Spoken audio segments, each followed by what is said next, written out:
Okay, so this is our real estate appraisal project. My name is Matthew Misson, and this is also by Zach Smith, Michelle Vu, Ben Kraus, Matthew Farlow, and Ange Napolitano. So below is our house that we did our appraisal property on. This is 1110 Pineville Drive in Wando, South Carolina.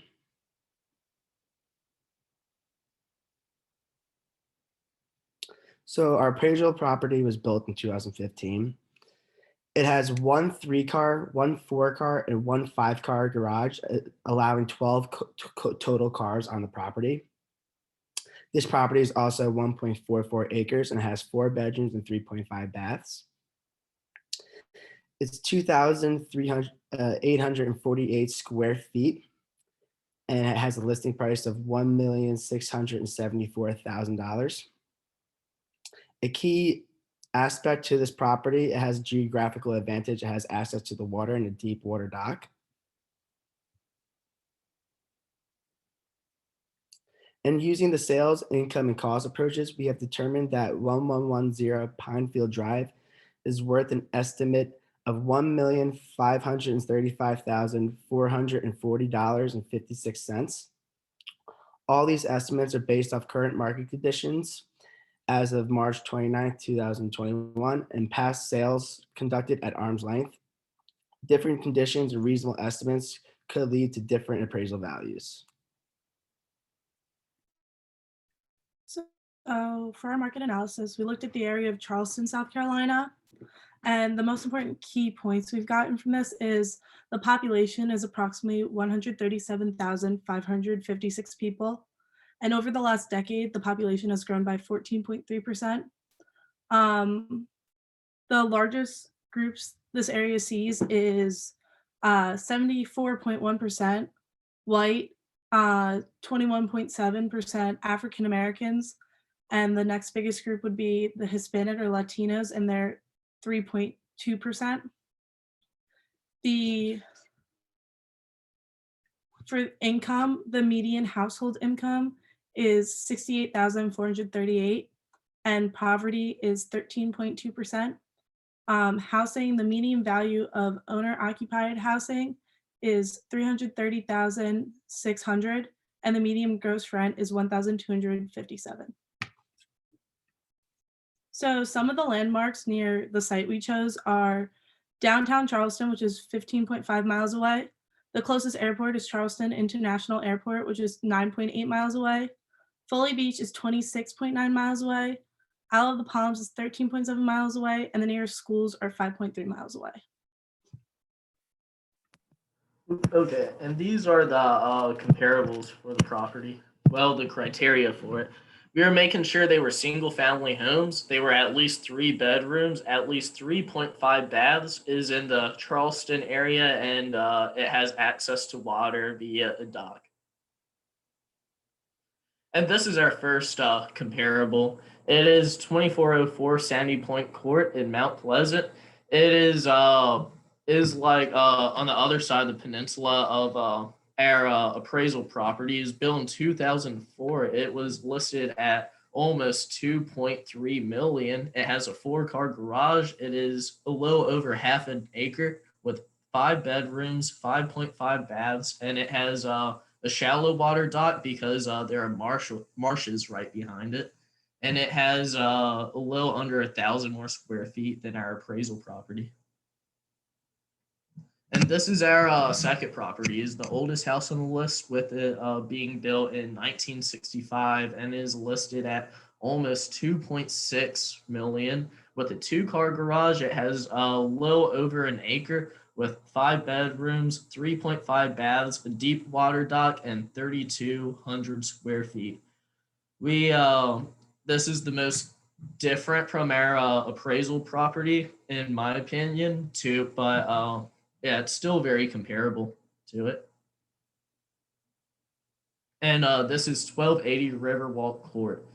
The rest of the appraisal properties will be, or the comparable properties will be within the same area as this. And this was built in 2015. It is listed at just under $1 million with a 2-car garage, about 3/4 of an acre with 4 bedrooms, 3.5 baths, a deep water dock, and 800 more square feet than our appraisal property. And this is our fourth comparable. It is a new house. It is built in 2017, and it is listed at 65 or 650,000 with a 2-car garage. It doesn't have much space. The other houses are right up next to it. But it has 4 bedrooms, 3.5 bathrooms. Even though it's a small property, it does have access to the water through a neighborhood dock. And this is our only property that is smaller in square feet than our appraisal property. And this is 2092 Ashburn Way in Mount Pleasant. It is built in 2001, listed at 1.25 million with a 2-car garage, 0.65 acres, 4 bedrooms, 4.5 baths. It has a deep water dock, and this property has a lot of square feet just because of the huge backyard. And yeah, we picked it because of the waterfront access, and the dock is very similar to our appraisal property. And this is 2320 Darts Cove Way. It was built in 2000. It's listed at 1.35 million with a 3-car garage. Doesn't have much space with half an acre, but has 5 bedrooms, 4 bathrooms, access to water, and it is 4,700 square feet. And yeah, it's decent property, I would say. It is, and this is we chose 2 lots so we could value the land a little better. And our 2 lots are right next to a lot of our comparables. And this one is half an acre, and it is valued at about 10,000 per acre roughly. And it has a deep water dock, and that's why we picked this because the dock was already built. And same with the next lot too. And the only difference between this lot and the last one is this one's a little bit smaller and a little bit less expensive, but it is more expensive per acre, and it is right beside this lot, like I said earlier. So for how we determine value, we use one of the first ones we did was the sales comparison approach. And so this basically just pits the subject property against the different comparable houses that we had. For example, for the bedroom, the average value for a bedroom is surprisingly low. It's only about 15% of the house's value. So in order to accurately adjust for this, we multiplied 15% by the house's value. So whether that was either the recently sold price or the pending price where the price was already agreed on. And for all of these, if the amenity that the comparable has is greater than the subject house, we would subtract the price off of the comparable. And if the amenity was worse than the subject house, we would add that price back to the comparable. So that was for bedrooms. For bathrooms, average prices value increases about 20% for full bathrooms, only about 10% for half bathrooms. And so once again, we multiplied that 10 or 20% by the house's value, added or subtracted it based off of its difference between the subject. Per square feet, we took the average the average price per square foot for the 6 comparables, and then we calculated average about $409.33 per square foot. We then took the difference between each comparable and the subject, multiplied it by that 409, and then that gave us the differences in square foot.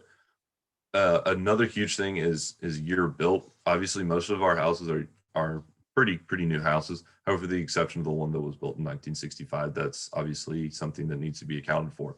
And so in order to do this, we found the median home price for South Carolina in 2019.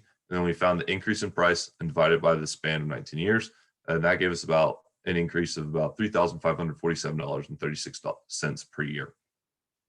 and then we were able to just multiply that increase by the years and find the difference. Lot size is once again another big one.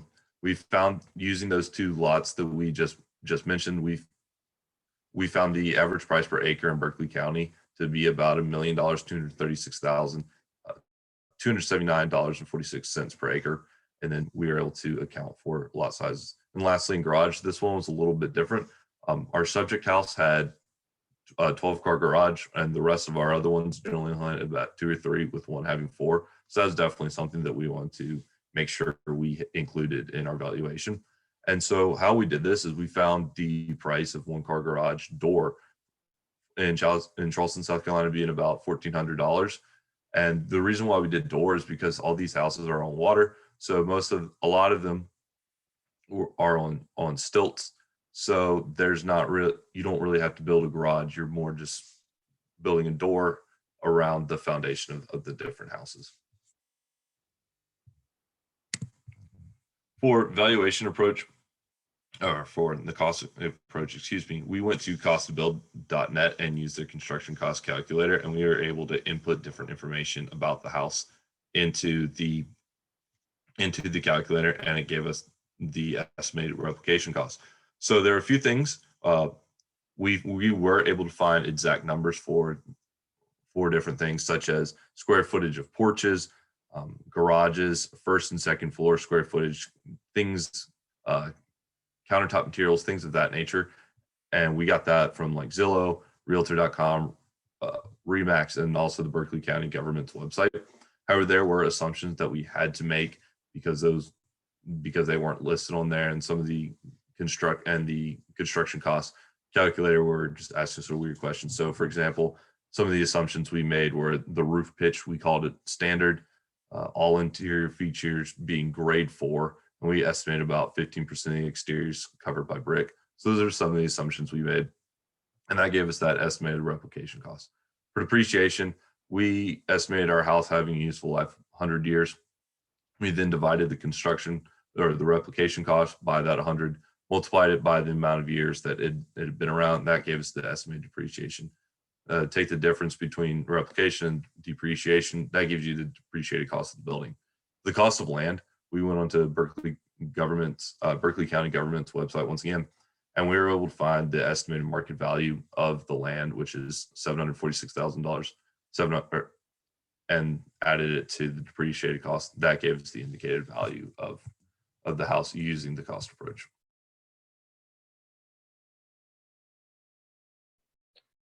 So the next approach that we used was the income approach. So we started by using a couple secondary sources and just researching kind of Berkeley County in general. We found that the median income for Berkeley County was about $1,000, that by the 12 months in a year, and we found roughly $14,544 was the potential gross income for the year. We then estimated the vacancy and collection costs, which we used just some different percentages that we found online for the area. By multiplying that by the potential gross income, we were able to estimate the cost. We had 0 miscellaneous income to add, so then our effective gross income came out to be $13,521.56. Our operating expenses, again, were also just an estimation through some research, and we found it to be about $2,848. We also had 0 capital expenditures. So by subtracting the operating expenses from the effective gross income, that gave us our net operating income of about $10,673.56. So for the price estimate, we took that expected net operating income that we just calculated and divided it by the market capitalization rate for the area, which was roughly about 7%. And we came out with the estimate of $152,479.43. Another income approach that we used was the discounted cash flow. So for this, we assumed a 10-year holding period. We also used the cash flow per year of what we just calculated previously of the $10,600 amount. We then calculated the present value of the cash flow, and we added that to the right for each year using a financial calculator. We also found that the net proceeds in year 10 were roughly $152,479.43 from our previous approach. And we also calculated the present value of that to give us a total present value of $192,198.73 after all the cash flows. For the reconciliations, it was pretty easy to find the weights of each approach just because our property in particular would most likely never be used for income or for rental property. For the cost approach, it also was a relatively new property, and all our comparables were also either pending to be sold or just recently sold. So that was also something we weighted very small. The sales comparison approach applied the most to our property just because it was really easy and similar for us to find the differences in square footage or the number of bedrooms or bathrooms and find the differences in price and make those adjustments. So that's why we gave the weight of 75% to sales comparison, 15 to cost, and only 5% to both income approaches, which gave us the total value on from the beginning of our appraisal of $1,535,440.56. So the COVID pandemic has caused a lot of financial instability, and it had a big effect on the real estate market as well. We found some statistics via the Federal Reserve of St. Louis, and it showed that there was less people trying to sell houses as well as fewer buyers looking to buy houses. Delistings increased by 25% from March to April of 2020, and new listings were down 40% in that same time period. And this was the lowest level for these since the 2008 financial crisis. Some sellers were desperate to get rid of their homes during this time, and this caused them to have to take a large decrease in the value of their home while they were selling it. Prior to the pandemic, there was a shortage of homes for sale, and with the increased restrictions due to COVID on construction, it has made it even harder to recover from this shortage. Due to the financial burdens of the pandemic, some homeowners began to take their homes off the market, and this has further decreased the supply of homes. There has been some rebound since fall of this past year. Mortgage rates have actually reached a record low, and they've been decreasing since about the early 1980s. But with this decrease in mortgage rates, it's made it better for people who are buying homes now, and they're able to get a lot better deals, and it's actually been a small benefit of the COVID pandemic. Some strengths of appraisal analysis are that we were able to find a lot of similar alternatives to our chosen property. Our adjusted sales price is similar to the sales price that was actually listed. So we feel that we were able to accurately represent the property. And this shows that our weights and our valuation process was fairly correct. Some weaknesses of appraisal analysis are that some comparables had sales prices that were in different ranges as they are different properties and there's specific differences.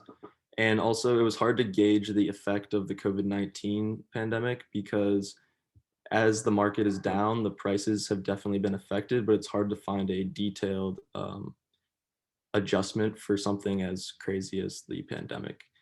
And our sales adjustments, it's hard to tell whether they were reasonable. We thought they were pretty reasonable, but there's always room for improvement.